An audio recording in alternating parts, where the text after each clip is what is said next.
Vatsali Gaura Bhaktavrinda. Hare Krishna, Krishna Krishna, Hare Hare, Hare Rama, Rama Rama, Hare Hare. So we are going to continue reading from Srimad Bhagavatam Canto 3, Chapter 25, Text 39, but we'll just do a review of what we read yesterday. That Kapila Muni was saying no need to worship the demigods because the results are temporary, and worship the Supreme Lord because the result is eternal. That's what we heard. Are you able to see the text 39 and 40 now? No. No. No, not yet.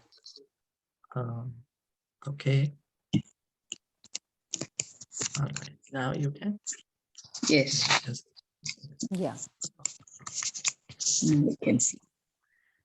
39 and 40. Imam lokam tathaivam atmanam ubhayayanam atmanam anu ye cheha ye rayah pashavo graha visrijya sarvan anyamscha mam evam vishvato mukham vajanti ananya bhaktya tan mrityur atiparaye. Translation and purport by His Divine Grace, A.C. Bhaktivedanta Swami Srila Prabhupada. So is the screen better this way then? Yes, it's very clear. Yeah, it's very clear now. Okay, cool. Thank you. Thus the devotee who worships me, the all-pervading universe, Lord of the universe, in unflinching devotional service, gives up all aspirations to be promoted to heavenly planets or to become happy in this world with wealth, children, cattle, home, or anything in relationship with the body. I take him to the other side of birth and death. Thus, the devotee who worships me, the all-pervading Lord of the universe, in unflinching devotional service, gives up all aspirations to be promoted to heavenly planets or to become happy in this world with wealth, children, cattle, home, or anything in relationship with the body. I take him to the other side of birth and death. So Krishna is saying, Kapila Muni is saying that who worships the Supreme Lord, anyone who worships Krishna without any desire for going to the heavenly planets or without any material desire, just engages in pure devotional service. For him, liberation is guaranteed, other side of birth and death. Guaranteed liberation. It's guaranteed by the Supreme Lord himself. You know, we always want guarantee. So we see which company is giving us a guarantee. We buy a product and we say we need a guarantee. How many years guarantee? Here the Supreme Lord is saying, you just worship me unflinching, with unflinching devotional service, and I'll take you back home. So unflinching devotional service, as described in these two verses, means engaging oneself in full Krishna consciousness or devotional service, accepting the Supreme Lord as all in all. Accepting the Supreme Lord as all in all. Since the Supreme Lord is all-inclusive, and if anyone worships him with unflinching faith, he has automatically achieved all other opulences and performed all other duties. Because we may have the fear, you know, oh, if I worship only the Supreme Lord, what about the others that I have to worship? Will I be the loser? You know, we worship because we want to get this or we want to get that. So we may think, oh, I might lose if I don't worship anyone else. Here, the Supreme Lord, here Krishna is saying, just worship me. And what happens if I don't worship anyone else? You know, I might not get those benefits. But we just have to understand the position of the Supreme Lord, that everything belongs to him. Everything, all opulences belong to him. All opulences are coming from him. And so if we just worship the Supreme Lord, automatically we have achieved everything else, because he's the origin of everything. The Lord promises herein that he takes his devotee to the other side of birth and death. Lord Chaitanya therefore recommended that one who aspires to go beyond birth and death should have no material possessions. This means that one should not try to be happy in this world, or to be promoted to the heavenly world, nor should he try for material wealth, children, houses, or cattle. So what does it mean then? How are we supposed to live in the material world? Means give up everything, go live in the forest, should not try to be happy in the world. Do we have to suffer? How can we take it in a practical way? Don't get too attached to it. Don't get Yes, attached. yes, and see it how? See how? See everything in? Connection to Krishna. That's right. Yeah. See everything in the connection to Krishna. And continue to hear and chant. Yeah. That if Krishna can give us so much over here, then he can give us much more in the spiritual world, right? He Give is us the bliss. He can give us bliss. Yeah. bliss. Yeah. Yeah, everything is coming from him. He's a reservoir of all pleasure. He's known as the reservoir of all pleasure. So we are looking for pleasure. We are looking for pleasure. And we are trying to. So when somebody is thirsty and you just get a drop of water, you know how much will that quench be thirst? But if you give him like a big full jug, drink here 2-3 liters of water, you feel so nice and happy. So here we are looking for this pleasure, this bliss in the material world, but it's just few drops here and there. But Krishna is the reservoir of pleasure. Unlimited pleasure is in him. So if we just connect ourselves to him, we automatically get blissful. How liberation is imperceptibly achieved by a pure devotee and what the symptoms are have been explained. For the conditioned soul, there are two statuses of living. One status is in this present life, and the other is our preparation for the next life. If I'm in the mode of goodness, then I may be preparing for promotion to the higher planets. If I'm in the mode of passion, then I shall remain here in a society where activity is very prominent. And if I'm in the mode of ignorance, I may be degraded to animal life or a lower grade of human life. So it depends on the modes that we are in: goodness, passion, and ignorance. So if we are in the mode of goodness, we may be engaged in pious activities, which will take us to the heavenly planets. And then if, we have a lot of passion, a lot of desires, a lot of activity that keeps us on this earthly planets where activity is, karma. Lot of activity. And if we are in the mode of ignorance, then our activities are in the mode of ignorance. Our consciousness is going to take us to animal life. But for a devotee, there is no concern for this life or the next life. Why? Because in any life, he does not desire elevation in material prosperity or a high grade or low grade life. So this is a pure devotee.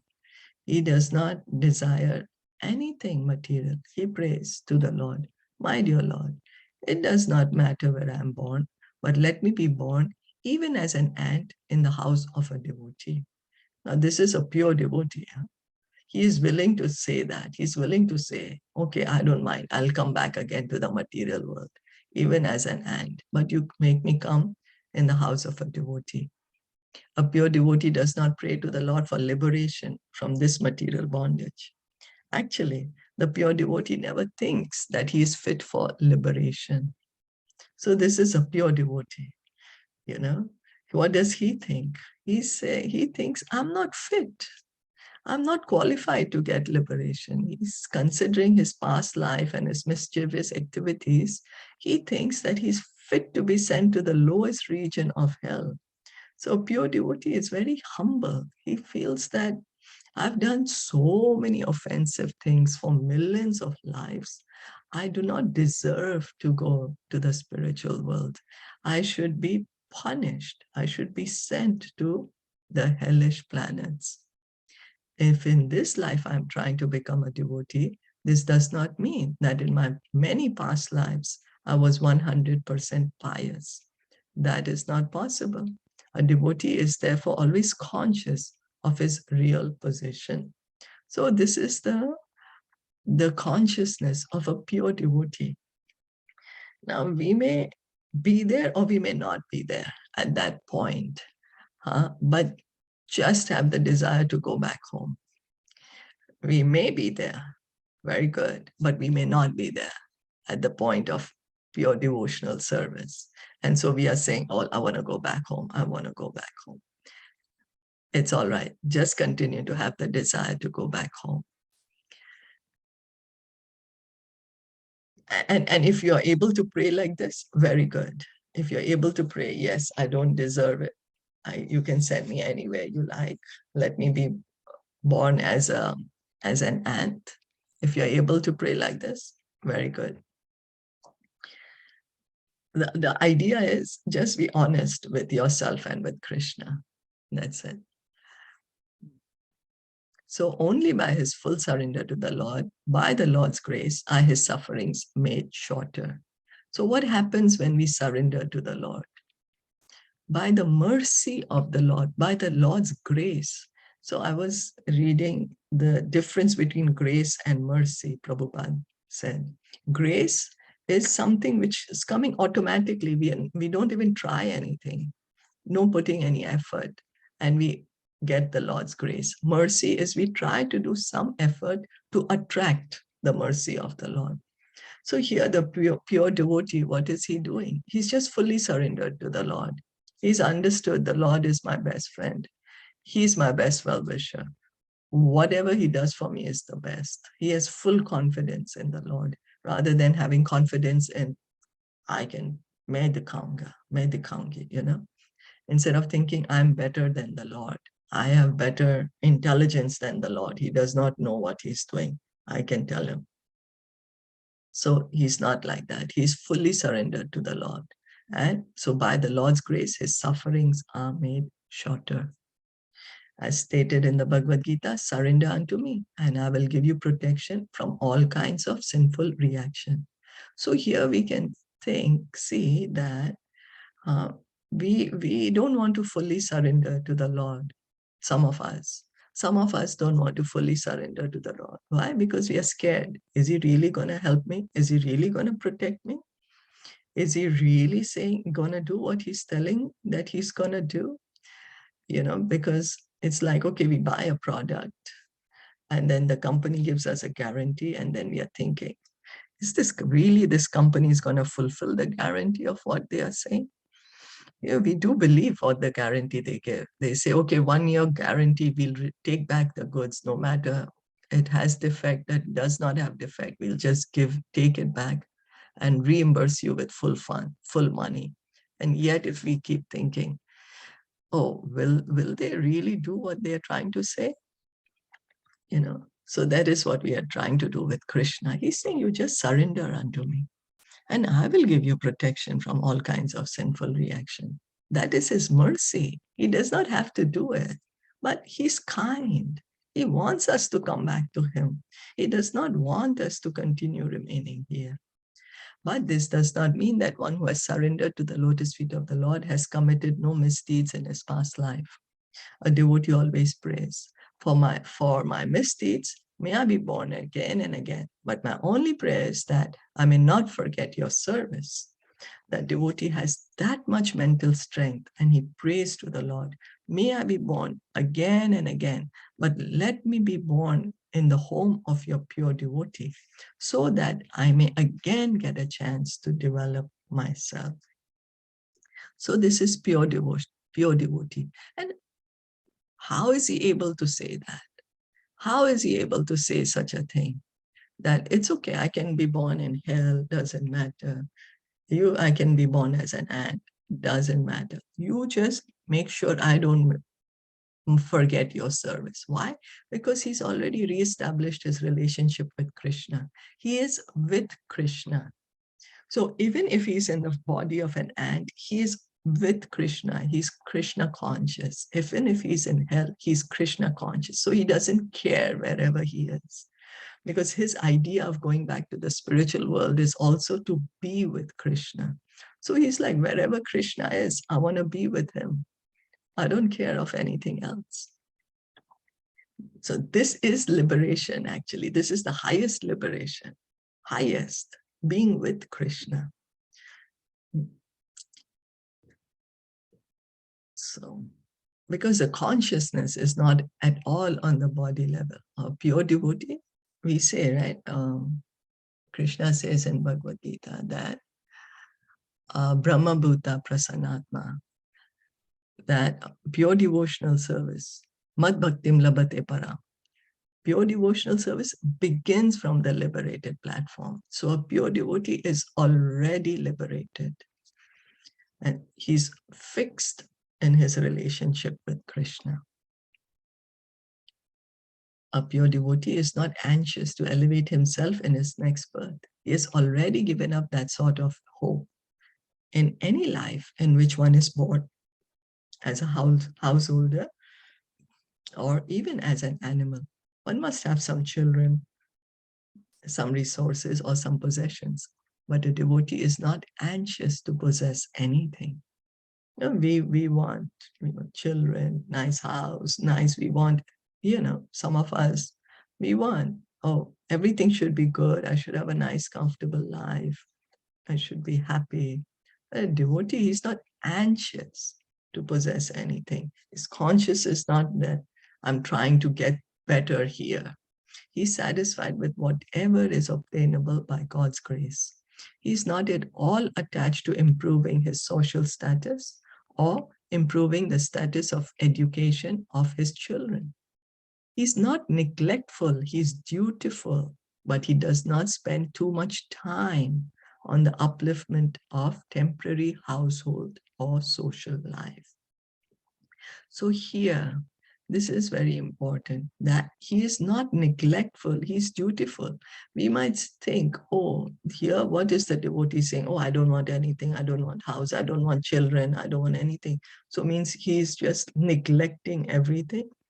He's neglecting his body, he's neglecting his duties in the material world. No, Krishna is never going to tell his devotee to be neglectful. When Arjuna wanted to neglect his duty, Krishna told him, don't do that, you better fight. You just fix your mind on me and you do your duty. So this is the pure devotee, in fact, does his duty in the best manner, best possible manner. And he's able to do it because his consciousness is so free. He's able to take care of his whatever material duties are there and continue to engage in his spiritual practices. He fully engages in the service of the Lord, and for other affairs, he simply spares as much time as absolutely necessary. Yatharham upayunjataha. So he spares the time as is necessary. So it's not that he's neglecting his material duties. He's giving it enough time. And the other time, he's engaged in his bhajan. Such a pure devotee does not care for what is going to happen in the next life or in this life. He does not care even for family, children, or society. So does it mean he's become careless? Does it mean he's callous? Is he gonna just leave his family and children to starve? No, it's not that. He's perfectly taking care of his family and children. It's like the Pandavas. For Draupadi, they fought the Kurukshetra war, the biggest war in human history, when millions of people were killed. They fought the war because she was disrespected. But when they heard Krishna has left the world, they immediately left her without even saying anything to her. They were leaving the house. Okay, it's time for us to go also leave the world. So they did all the duties, but with keeping Krishna in their mind. fixed on Krishna, seeing everything, everyone in relationship with Krishna. You know, they gave Draupadi the highest honor till that they were householders. Once they realized it's time for us to leave the house, they showed that how detached they were. So it shows that when they were appearing to be so attached, they were just doing their duty to the best possible way for the pleasure of Krishna. So this is what, he's not neglectful. It's not that he let the family, children, society suffer and I'm going to do my bhajan. No, he sees everything as part and parcel of Krishna, everyone as part and parcel of Krishna. He fully engages in the service of the Lord in Krishna consciousness.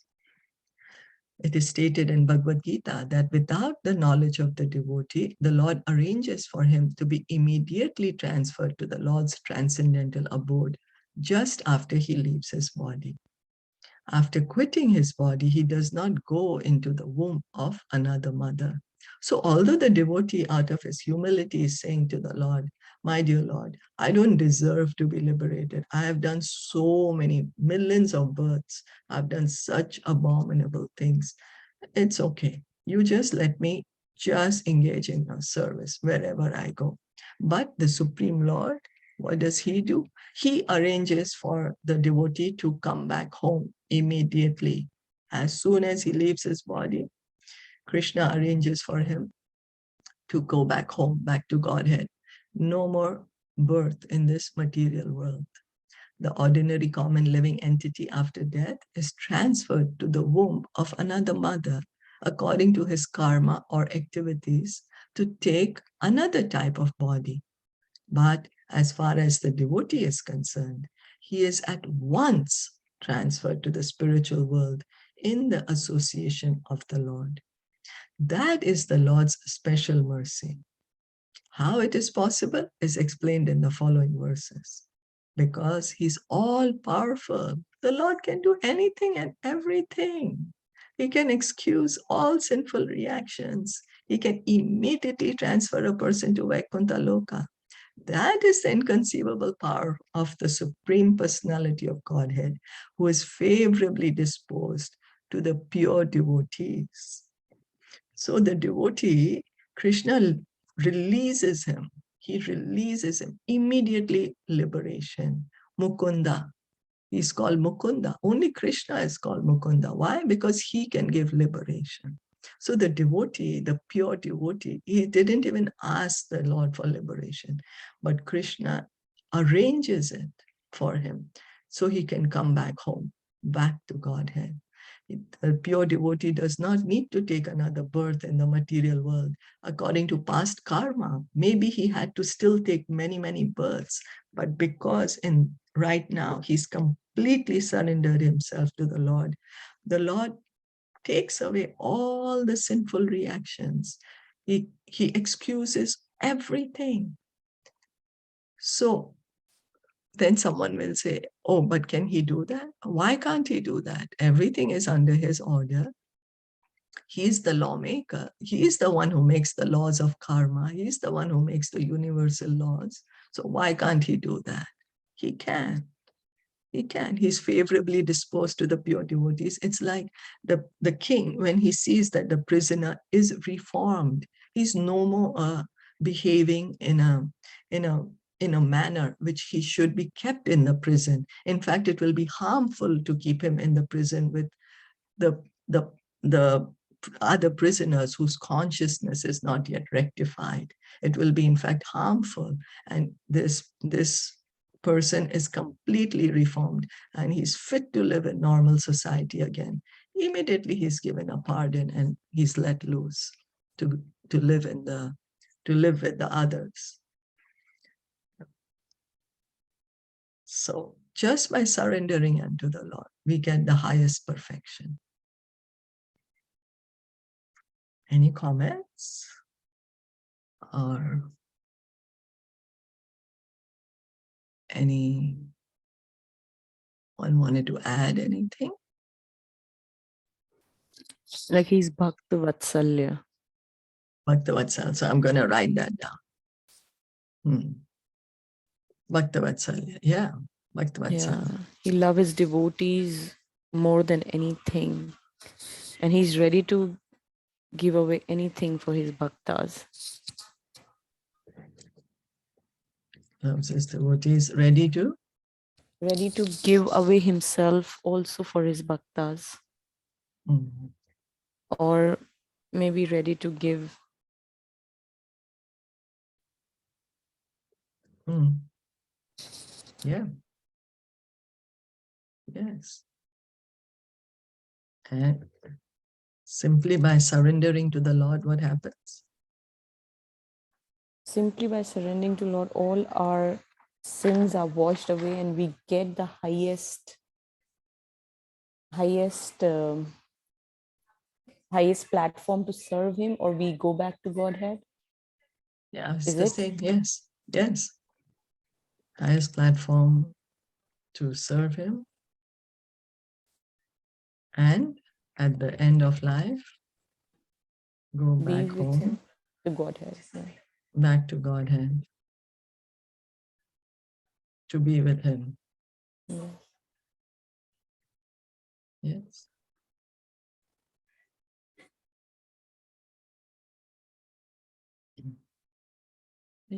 Thank you.